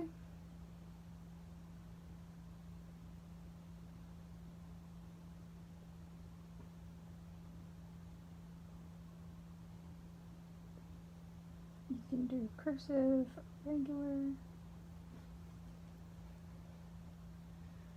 It's not easy, we'll say that.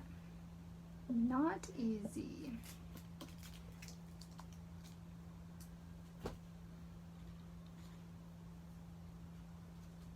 Okay.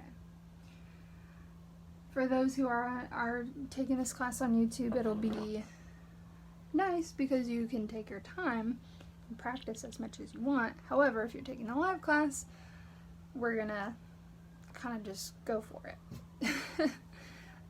with not a whole lot of time to practice.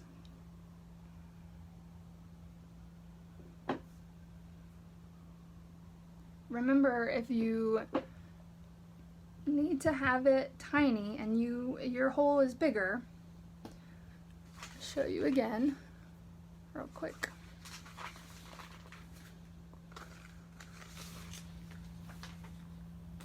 You have your new bag, open it, put the old one inside, and then you will squeeze it out. Sorry, it's loud. Okay. You would like literally squeeze it out. I'm not really gonna do it, but I'm gonna kind of do it. Like squeeze it out so that the icing all gets in this new one and comes out of the old one, right? So then you would take it out and this should be empty and this should be full. And then that's when you would, obviously I don't have any, but I'm just gonna pretend, like push it all down, cut a new hole.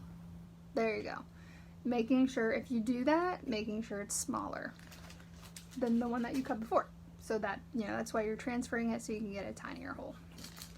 Okay.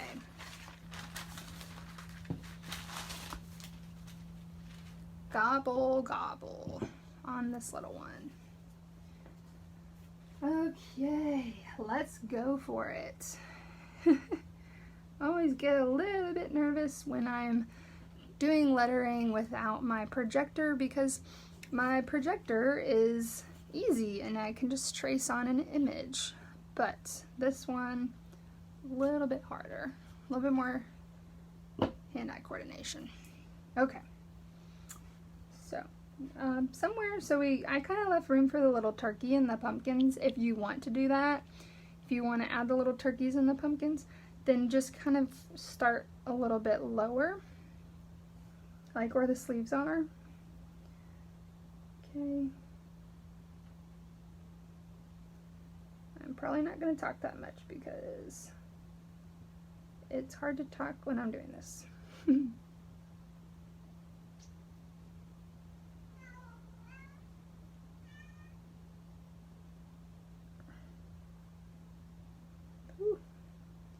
Sometimes it's like you forget to breathe.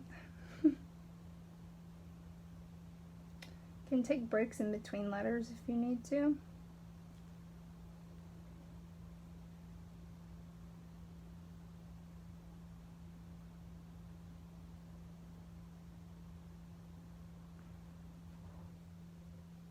That's done.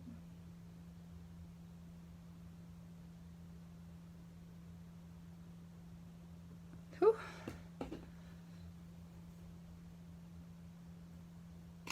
There's one.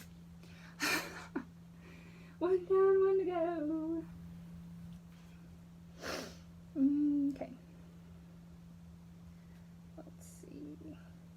Kind of just trying to figure out where my starting point is.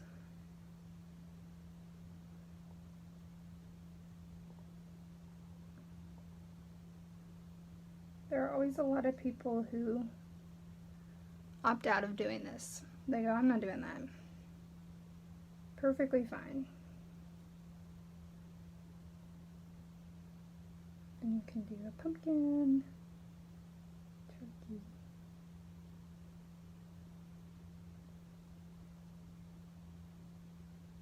You want the black to be, the consistency to be thick enough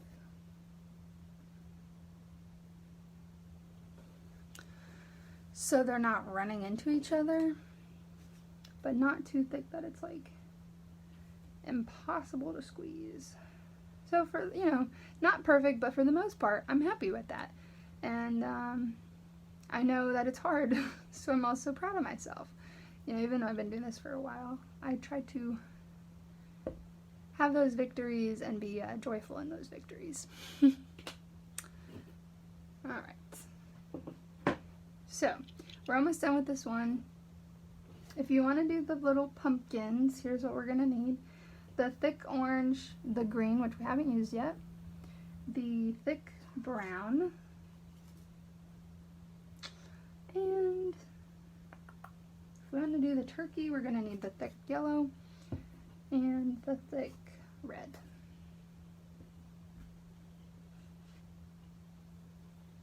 Okay, pumpkins are going to go on the right and the left. So you know what? I'm going to actually do my turkey first, since that'll be a good reference point, right in the middle. Turkey is going to get just a tiny, tiny outline of a circle. And then fill it in with that same one. You can use your toothpick to kind of manipulate it if you need to. Alright, let that dry a little bit. And then do the pumpkins. Pumpkins are going to be just like we did on the Thankful one, where it's kind of got these like 3 separate sections. I do the middle one first, the middle oval first. Remember, it's pretty tiny. Okay. This one we're not too worried about trying to like do them separately and letting them dry. We're just gonna go ahead and do all of the sections. Okay. Gonna go here.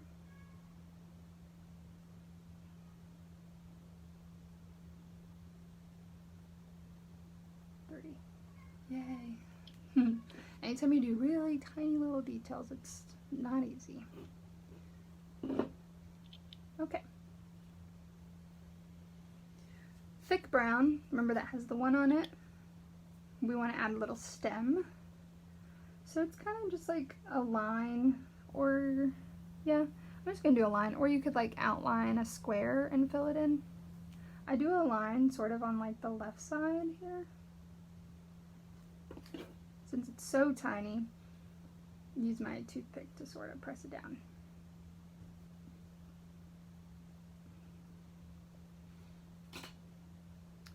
I'm going to wait on the leaves because I got to explain that. We want to do some, like a little beak and some little eyes. You can bypass this altogether if this is too difficult for you. But a little triangle.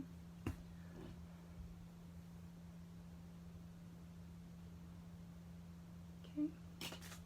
That little red thingy that I haven't figured out the name for and don't have time to Google it right now. Boop.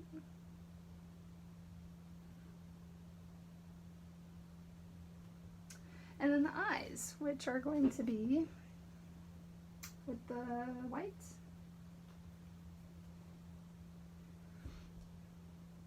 Try not to squeeze out too much, just a little bit. Like a little tiny, tiny dot. It's so tiny, I don't even know if you can see it, but tiny white dot. And then the black is going to go in the middle.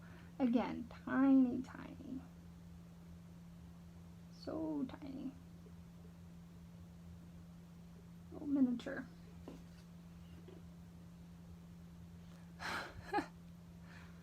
Oh, that's funny. Okay.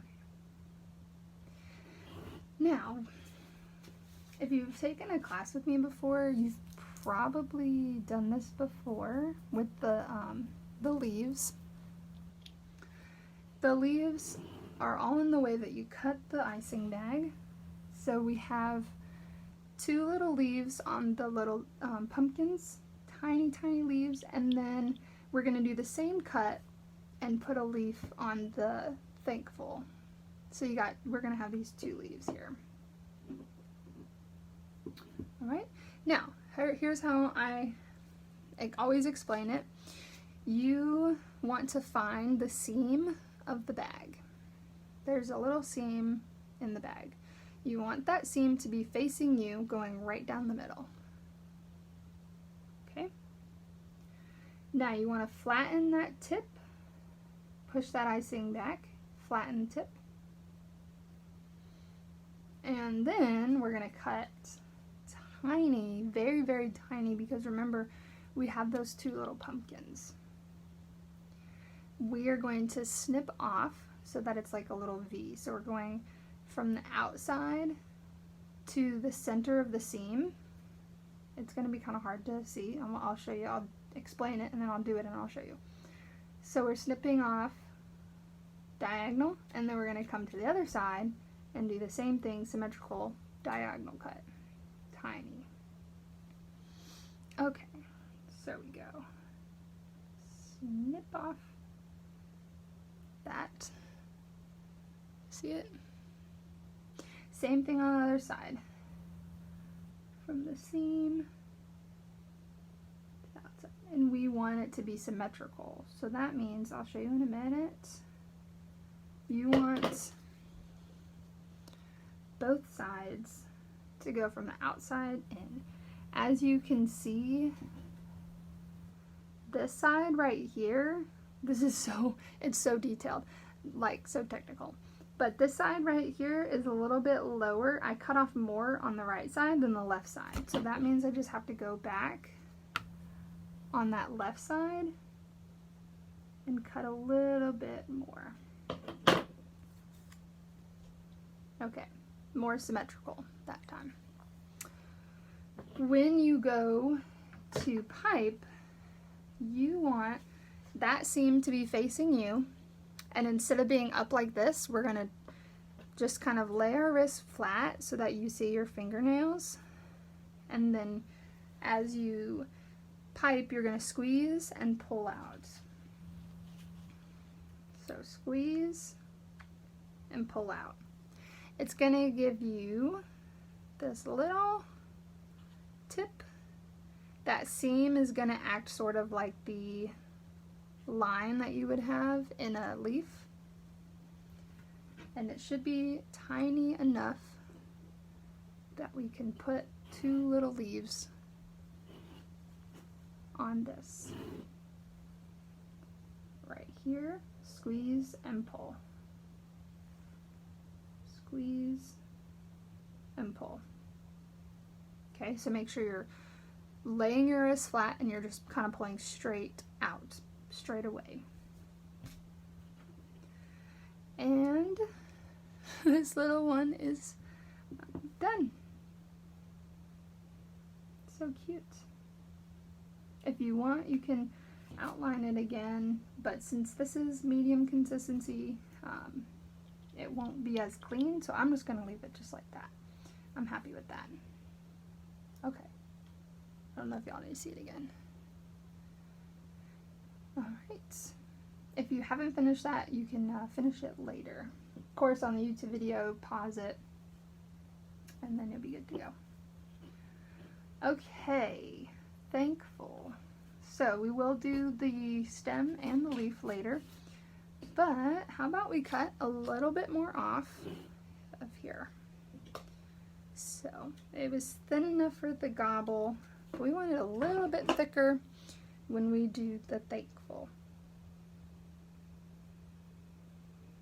Oh, my fan just like turned on. There we go. Whew, so how about we take it one letter at a time? Each letter is going to be about 1 centimeter in width. Okay, so a lot of times my problem was that I would start over here and I would either go too big or too tiny, that then I had to like either cram in these letters or like have like all this space. So just think, you've got about 1 centimeter for each little letter.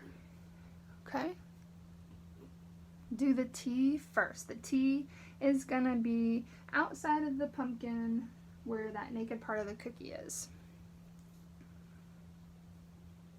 I'm gonna turn it a little bit. So we have, it kind of shows us where the T is.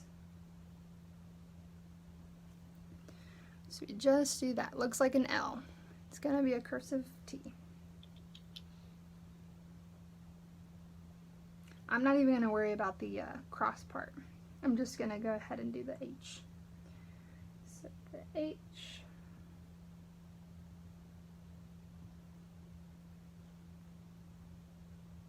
again about 1 centimeter.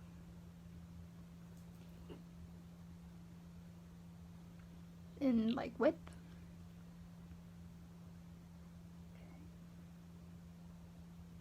Okay. A.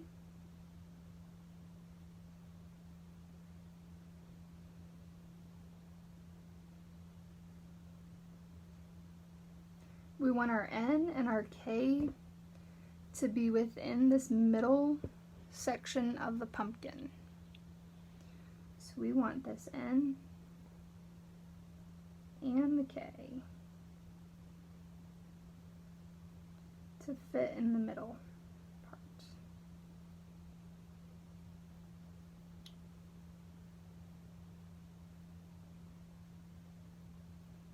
So then that way, our F will go right next to that, and then our U will fit on the pumpkin, and then the L is going to be off the pumpkin.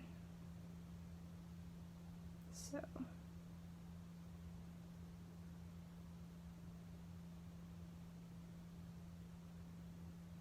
and then we can fit the U. That won't be a problem. Okay. And then the L will be on the naked part of the cookie, and it's got a fancy little part on the right that kind of swoops out.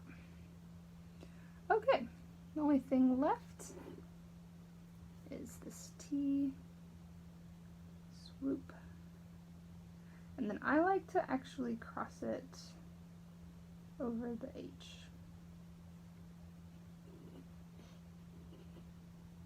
This is a little bit more advanced. However, if you would like to know this trick, everywhere where there's like a down stroke, you could add a little bit more icing to give like it a little bit more definition. Since we like, so that would be like down. That would be down. Not needed, but sometimes people like it for like, looks more like calligraphy. This is not something we did this time, but there's another way to write where you would do that same thing, but you wouldn't do it after the fact. You would do it, let's see, get another parchment paper. Like, this is something that people do, takes forever, like literally forever. But every time you would go down, you would make it thicker. It takes forever. And then you would quickly go up, and then you would sit there, go down, quickly go up. Every time you go down, you would go slower with more, and then every time you go up, you just kind of whoop. But that's kind of like an advanced sort of technique when you're looking for like that calligraphy sort of thing. But anyway, a little tip for you there. Okay, we have thick brown. I'm going to just outline and flood with the thick right here. This one is almost done.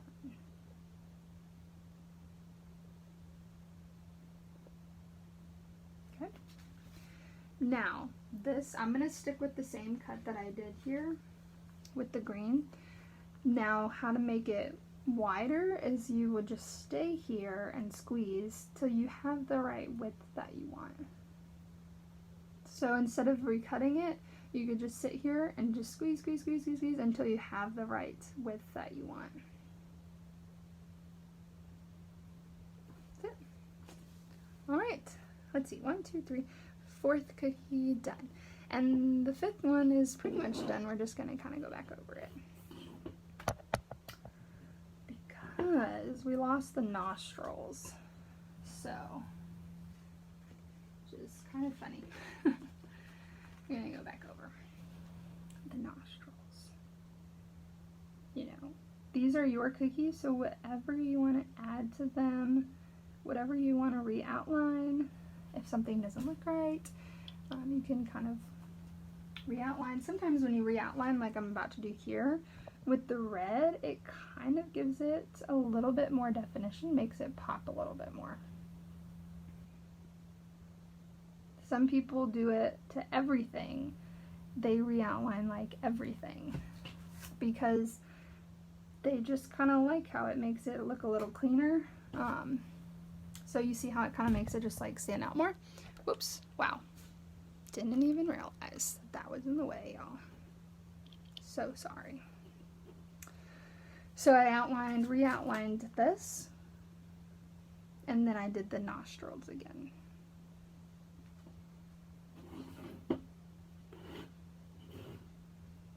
I don't know how long that light was in the way, but I outlined this, filled it in, did the little leaf, and then nostrils, did that, and then was saying you could literally, some people go back over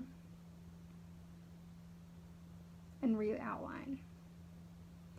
Not totally necessary, but yes, it does make it look a little cleaner, and it does give it some more definition.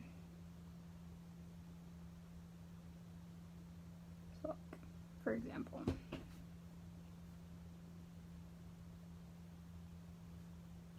looks different, right? I mean, I don't know if you can even see, but it definitely makes it pop a little bit more. Okay, so that is it. Thank you for joining me for the last 2 whole hours. Kind of crazy that it takes that long to decorate all of these. And these are just kind of showing you what all we did. Very, very fun, very detailed. Writing is difficult. I am curious to see your finished products, so if you want to send them to me, if you feel, you know, confident enough to send them to me, I always love to see people's finished products. You can let these dry overnight. Go ahead and put them in their bakery box. Let them dry overnight, and then tomorrow, if you're not going to eat them right away, put them in a Ziploc bag or some kind of like cellophane bag. If you don't have Ziploc, you could just put them in a Tupperware, but you do want to keep them somehow fresh if you're going to be eating them like past a few days from now. They will stay good in the box just like this without being wrapped for about 2 or 3 days. So if you think you're gonna, you know, eat them in that time, cool, no need to package them. But that is it. I'm gonna flip it back real quick to me. Okay, let's see. All right. So thank you. I hope that everybody has a wonderful Thanksgiving, whatever you're doing. Hopefully you enjoy the time with family, friends, enjoy some yummy food and turkey, and maybe some pumpkin pie, although I will not be eating pumpkin pie. I just don't like it. But I did want to say a couple of closing statements. So the 2 people who won the door prize, I will send you that info. I am going to upload this video to YouTube tonight. Again, it takes like 5 hours to upload, so it probably won't be until like early morning or tomorrow morning sometime it's gonna upload, just so that y'all are aware. And if you have any questions, let me know. I have 2 virtual classes coming up. I've got a winter class and a Christmas class. And I'm also coming back to Baton Rouge, let's see, the 18th and the 19th. So I've got 2 Christmas cookie classes that are already sold out. However, we're going to have a gingerbread house decorating class. And it is going to come with some like formal instruction about like how to detail the little gingerbread man and woman and how to detail the front of the house. So if that's something that you're interested in, I would love to have you there. That one's not sold out yet. But the last thing I want to mention is I am going to have a Black Friday sale. So it's going to be announced on Black Friday. and it's going to be a big, big, big discount. So look for that. It's going to be Friday, Saturday, and Sunday. All right. Thank you guys. Let me know if you have any questions, and happy Thanksgiving. Bye.